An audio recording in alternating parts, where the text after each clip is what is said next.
স্বাধীনতা চেয়েছিলেন, পেয়ে গেছেন, এখন আবার ডাকাতি কেন? 1903 সালের 1 ডিসেম্বর চট্টগ্রামের এক সাধারণ পরিবারে জন্ম হয়েছিল এক অসাধারণ বিপ্লবীর। নাম অনন্তলাল সিংহ। ইতিহাস তাকে চেনে চট্টগ্রাম অস্ত্রাগার লুণ্ঠনের অন্যতম নায়ক হিসেবে। কিন্তু শুধু বিপ্লবী বললে হয়তো তার জীবনকে সম্পূর্ণভাবে ব্যাখ্যা করা যায় না। কেউ তাকে বলেছে স্বাধীনতা সংগ্রামী, কেউ বলেছে সশস্ত্র বিদ্রোহী, আবার ব্রিটিশ সরকার তাকে আখ্যা দিয়েছিল ডাকাত হিসেবে। অথচ সেই মানুষটাই নিজের জীবন বাজি রেখে লড়েছিলেন দেশের স্বাধীনতার জন্য। আজও অনন্ত সিংহের নাম উচ্চারিত হলে উঠে আসে সাহস, আত্মত্যাগ আর ব্রিটিশ বিরোধী সশস্ত্র আন্দোলনের এক রোমাঞ্চকর অধ্যায়। আর সেই কারণেই আজ এত বছর পর আবার নতুন করে আলোচনায় উঠে এসেছে তার জীবন, তার সংগ্রাম এবং তার অজানা গল্প। ছোটবেলা থেকেই অনন্ত সিংহ ছিলেন অত্যন্ত সাহসী এবং শারীরিকভাবে দৃঢ়। স্কুলে পড়াকালীন তার পরিচয় হয় মাস্টারদা সূর্য সেনের সঙ্গে। সেই পরিচয়ই বদলে দেয় তার জীবনের পথ। স্বাধীনতা আন্দোলনের প্রতি আকৃষ্ট হন তিনি। অসহযোগ আন্দোলনে অংশ নেন, তরুণদের সংগঠিত করার কাজে নেমে পড়েন, ব্রিটিশ বিরোধী কর্মকাণ্ডে জড়িয়ে পড়েন খুব অল্প বয়সেই। বিপ্লবীদের জন্য অর্থ সংগ্রহ করতে গিয়ে আসাম বাংলা রেলওয়ে কোম্পানির টাকা লুঠের ঘটনাতেও যুক্ত ছিলেন তিনি। পুলিশকে ফাঁকি দিয়ে পাহাড়ে পালিয়ে যাওয়ার সেই ঘটনাও আজ কিংবদন্তির অংশ। 1924 সালে গ্রেফতার হয়ে 4 বছর জেল কাটেন, কিন্তু কারাবাস তার মনোবল ভাঙতে পারেনি, বরং জেল থেকে বেরিয়ে আরও শক্তিশালী করে তুলেছিলেন বিপ্লবী সংগঠনকে। 1930 সালের সেই ঐতিহাসিক চট্টগ্রাম অস্ত্রাগার লুণ্ঠনের পরিকল্পনা এবং বাস্তবায়নে অনন্ত সিংহের ভূমিকা ছিল অত্যন্ত গুরুত্বপূর্ণ। সূর্য সেনের নেতৃত্বে বিপ্লবীরা ব্রিটিশ অস্ত্রাগারে হামলা চালান।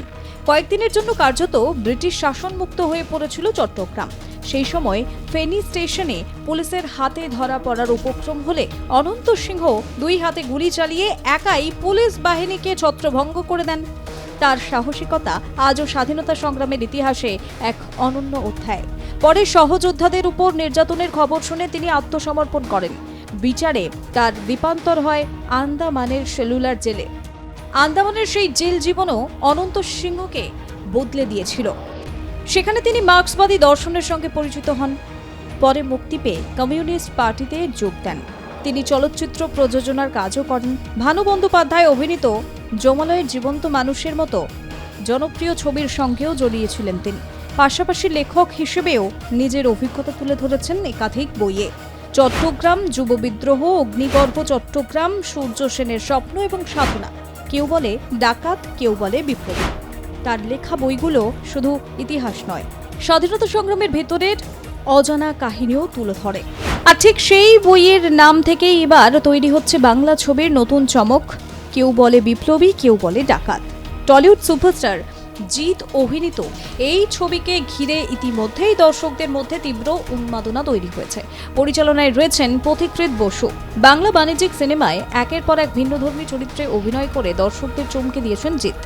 আর এবার তিনি হাজির হচ্ছেন বিপ্লবী অনন্ত সিংহের চরিত্রে। ছবির টিজার প্রকাশ্যে আসতেই সোশ্যাল মিডিয়ায় ঝড় ওঠে। জিতের লুক, চোখের ভাষা, বিপ্লবী পোশাক সবকিছুই দর্শকদের মধ্যে আলাদা আগ্রহ তৈরি করেছে। বিশেষ করে টিজারে অনন্ত সিংহের চরিত্রে জিতের উপস্থিতি দেখে অনেকে বলেছেন এ যেন তার ক্যারিয়ারের অন্যতম গুরুত্বপূর্ণ চরিত্র হতে চলেছে। কারণ এই ছবিতে শুধু অ্যাকশন নয়, রয়েছে ইতিহাস, রাজনৈতিক সংগ্রাম, আত্মত্যাগ এবং স্বাধীনতার লড়াইয়ের আবেগ। বাংলা ছবিতে স্বাধীনতা সংগ্রাম নিয়ে কাজ আগেও হয়েছে, কিন্তু মূলধারার বাণিজ্যিক সিনেমার ফরম্যাটে এত বড় স্কেলে চট্টগ্রাম অস্ত্রাগার লুণ্ঠনের ইতিহাস তুলে ধরার চেষ্টা খুব একটা দেখা যায়নি। প্রথমে ঘোষণা করা হয়েছিল আগামী 27শে মে ছবিটি মুক্তি পাবে। সেই দিনটির জন্য অধীর আগ্রহে অপেক্ষা করছিলেন দর্শকরা। কিন্তু মুক্তির মাত্র 12 দিন আগে আসে বড় ধাক্কা। প্রযোজনা সংস্থার তরফে জানানো হয় নির্ধারিত দিনে মুক্তি পাচ্ছে না। কেউ বলে বিপ্লবী, কেউ বলে ডাকাত। এই খবর প্রকাশ্যে আসতেই মন ভেঙে যায় জিৎ ভক্তদের। সোশ্যাল মিডিয়ায় শুরু হয় জোর আলোচনা।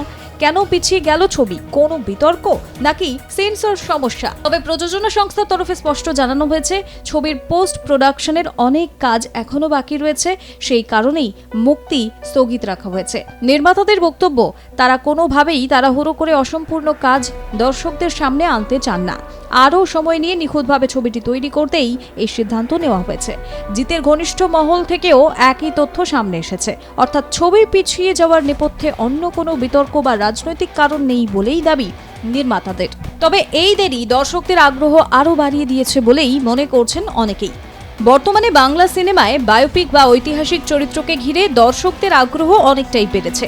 বিশেষ করে বাস্তব ইতিহাসের সঙ্গে সিনেম্যাটিক উপস্থাপনার মেলবন্ধন হলে দর্শক তা গ্রহণ করছেন বেশ ভালোভাবেই। আর অনন্ত সিংহের মতো এত জটিল একটি চরিত্র, বিতর্কিত অথচ বীরত্বপূর্ণ চরিত্র বড় পর্দায় দেখতে মুখিয়ে রয়েছে বাংলা ছবির দর্শকরা। রাজনৈতিক দিক থেকেও ছবিটি গুরুত্বপূর্ণ বলে মনে করছেন বিশ্লেষকরা, কারণ স্বাধীনতা সংগ্রামের ইতিহাসে বহু বিপ্লবীর নাম ধীরে ধীরে আড়ালে চলে গিয়েছে। নতুন প্রজন্মের অনেকেই অনন্ত সিংহ সম্পর্কে বিশদে জানেন না, ফলে এই ছবি শুধুমাত্র বিনোদন নয়, ইতিহাসকে নতুন প্রজন্মের সামনে তুলে ধরার কাজও করবে। বিশেষ করে চট্টগ্রাম অস্ত্রাগার লুণ্ঠনের এই ঘটনা, যা ভারতীয় স্বাধীনতা আন্দোলনের এক বড় অধ্যায়, সেটি আবার আলোচনায় উঠে আসবে এই ছবির মাধ্যমে। এখন প্রশ্ন একটাই, কবে মুক্তি পাবে? কেউ বলে বিপ্লবী, কেউ বলে ডাকাত। নির্মাতারা এখনো নতুন দিন ঘোষণা না করলেও জানিয়েছেন খুব শীঘ্রই আনুষ্ঠানিকভাবে নতুন মুক্তির তারিখ জানানো হবে, ফলে অপেক্ষা আরও কিছু দিনের। তবে একটা বিষয় পরিষ্কার, অনন্ত সিংহের জীবন যেমন সংগ্রাম আর উত্তেজনায় ভরা ছিল, তেমনি তার জীবন নিয়ে তৈরি এই ছবিকেও ঘিরে উত্তেজনা ক্রমশ বাড়ছে। আর দর্শকদের আশা, যখনই ছবি মুক্তি পাক, বাংলা সিনেমা হয়তো পেতে চলেছে এক নতুন ঐতিহাসিক মাইলফলক। ব্যুরো রিপোর্ট, আর প্লাস নিউজ।